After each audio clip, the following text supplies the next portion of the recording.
नमस्कार दोस्तों, welcome to 10x trader. मैं हूं राजेश कुमार और आज मैं बात करने वाला हूं IRFC शेयर के बारे में।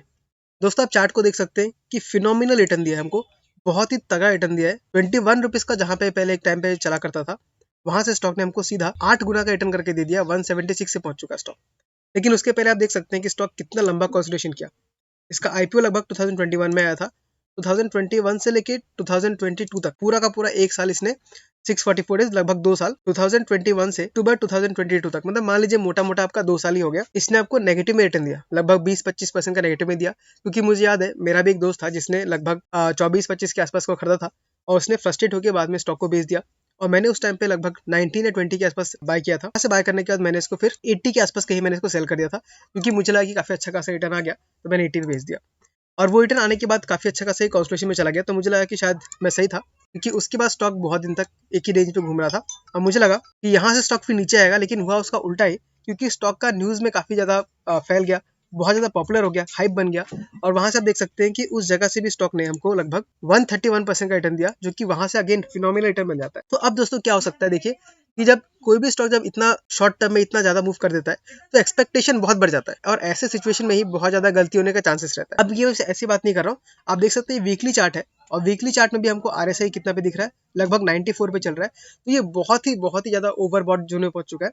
तो यहाँ से अगर ये नीचे नहीं भी आता है, तो यहीं पे बहुत समय तक, मान लीजिए 3 महीने, 4 महीने, 5 महीने अगेन कंसोलिडेशन कर सकता है। और यहाँ पे आप एक और चीज देख सकते हैं कि जो मूव आया वो आपको अच्छा खासा वॉल्यूम के साथ आया। तो जहां तक मुझे फिलहाल लग रहा है कि इस रेंज के बाद ऊपर भी जा सकता है, मान लीजिए 200 का लेवल हिट कर सकता है।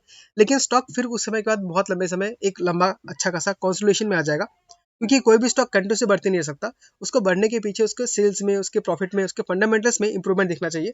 और मैंने चेक करके देखा है, इसका सेल्स में भी इंप्रूवमेंट आ रहा है, तो उसके बारे में भी हम डिस्कस करेंगे। तो टेक्निकल्स में तो हमें क्लियरली दिख रहा है कि आप काफी ओवरबॉट रीजन में आ चुका है। हालांकि जो उसमें बाइंग जो आया है वो बहुत अच्छा खासा वॉल्यूम के साथ आया है, लेकिन हमें ये भी देखना पड़ेगा कि आखिर बाइंग कर कौन रहा है। क्योंकि अगर मान लीजिए FIS बाय कर रहे हैं, तो उसका सस्टेन करने का चांसेस बहुत ज्यादा रहता है। लेकिन अगर सिर्फ रिटेलर्स के दम पे ये रैली बहुत समय तक नहीं चल सकती। अगर आपको प्रॉफिट हो रहा है, तो ज्यादा बेटर ये होगा कि आप हल्का हल्का उसमें से प्रॉफिट बुकिंग भी करते जाए, क्योंकि जब गिरता है स्टॉक तो उसमें प्रॉफिट बुकिंग करने का मौका नहीं मिलता, क्योंकि वो सर्किट पे सर्किट लगते रहता है। ऑफकोर्स अभी आप मत बेचिए, आप अपना एनालिसिस खुद कीजिए। आपको जब लगता है कि हाँ मुझे अच्छा खासा प्रॉफिट बन गया, तब उसमें हल्का हल्का प्रॉफिट बुक करना स्टार्ट कीजिए, क्योंकि लालच बहुत बुरी वाला है। तो चलिए एक बार देख लेते हैं कि IRFC का जो लॉन्ग टर्म वैल्यूएशन था, उसमें हमें क्या दिखाई देता है। तो यहाँ पहले मैं चार्ट निकाल लेता हूँ स्क्रीन में जाके। आप देख सकते हैं प्राइस टू अर्निंग जो है वो मीडियन उसका लगभग 6 या 7 के आसपास हुआ करता था। लेकिन ग्रोथ इतना अच्छा खासा आया कि ये प्राइस टू अर्निंग लगभग 12 के आसपास पहुंच चुका है। प्राइस टू अर्निंग अभी 12 के पास पहुंच चुका है, जो कि बहुत ज्यादा हमको नजर नहीं आता, ठीक ठाक ही है। लेकिन मीडियन से काफी ऊपर है, ऑलमोस्ट डबल हो चुका है। वहीं पे अगर हम प्राइस टू बुक देखें, तो प्राइस टू बुक पहले जहां एवरेज में 0.8 था, अब वो बढ़ के 1.6 पहुंच चुका है। तो प्राइस टू बुक में भी हमको बहुत ज्यादा इंक्रीज नहीं दिख रहा है, यहाँ भी वैल्यूएशन हमको ठीक ठाक ही दिख रहे हैं। अब हम एक बार आके देख लेते हैं कि इनका जो सेल्स था, प्रॉफिट था, वो कैसा हुआ। अब यहाँ पे देख सकते हैं 2021 से हम चेक करेंगे, क्योंकि 2021 से स्टॉक जो है मार्केट में लिस्ट हुआ है। तो जहाँ पहले 4000 करोड़ का प्रॉफिट था, अब बढ़ के वो 6000 करोड़ का हो गया है। यानी कि लगभग आपको प्रॉफिट में 50% का जंप दिख रहा है लगभग 3 साल में।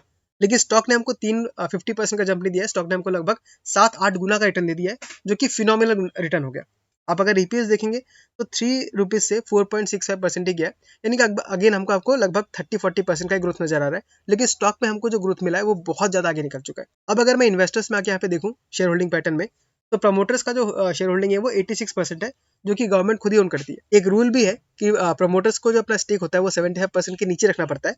लेकिन जो सेबी है उसने IRFC को अलाउ कर दिया है कि वो और कुछ साल तक अपने अपने स्टेक को हाई रख सकती है।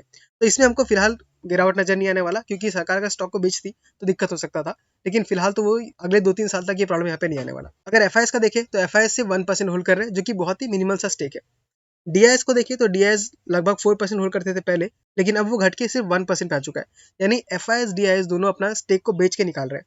आप देख सकते हैं HDFC जो कंपनी था, उसमें भी उन्होंने स्टेक कम कर दिया। पहले वो लोग मार्च 23 तक 1.2% होल्ड कर रहे थे, लेकिन अब वो टोटली एग्जिट कर चुके हैं। वहीं पे अगर पब्लिक का शेयर होल्डिंग देखूं, तो 7% से भी वो 11% पे आ चुका है। काफी अच्छा खासा आपको ग्रोथ दिख रहा है, यानी पब्लिक बार बार इसको खरीद रही है। और आप यहाँ पे देख सकते हैं कि पब्लिक के शेयर होल्डर्स में और किसी का नाम यहाँ पे नजर नहीं आ रहा। यानी जितने भी लोग हैं, सारे के सारे के पास शेयर जो है 1% से कम है। यानी कोई बहुत बड़ा इन्वेस्टर भी स्टॉक में फिलहाल घुसा हुआ नहीं है। तो जहां तक मेरा पर्सनल मुझे ओपिनियन जो लगता है कि IRFC बहुत ज्यादा ओवरवैल्यूड हो चुका है। भले आपको नंबर्स को जी बोलते हो, बेटर यही रहेगा कि आप हल्का हल्का करके प्रॉफिट बुकिंग करते रहे, क्योंकि प्रॉफिट बुकिंग करना कहीं बुरा नहीं होता है। और इस टाइम पे नया पैसा ऐड करना बहुत ज़्यादा रिस्की हो सकता है। अगर आप ऐड करते भी हैं तो आपको एग्जिट स्ट्रेटेजी आपका फटाफट रेडी होना चाहिए कि हल्का सा कुछ भी ऊपर नीचे हुआ तो आपको बेच के निकल जाना है। तो ठीक है दोस्तों, इस वीडियो में हमने बात किया आरएफसी के बारे में और मैंने अपना ओपिनियन शेयर किया। आप मुझे बताइए आपको क्या लगता है, क्या यहाँ से और ऊपर जाएगा या यहाँ से इसका डाउनफॉल स्टार्ट हो सकता है? अगर आप कुछ बताना चाहते हैं तो कमेंट करके बताइए और हो सके तो चैनल को सब्सक्राइब भी कर दीजिएगा, क्योंकि ऐसे वीडियोस मैं टाइम टाइम लेके आते रहता हूँ। ठीक है दोस्तों, मिलते हैं अगले वीडियो में किसी अगले स्टॉक के साथ। तब तक के लिए tata bye bye, take care.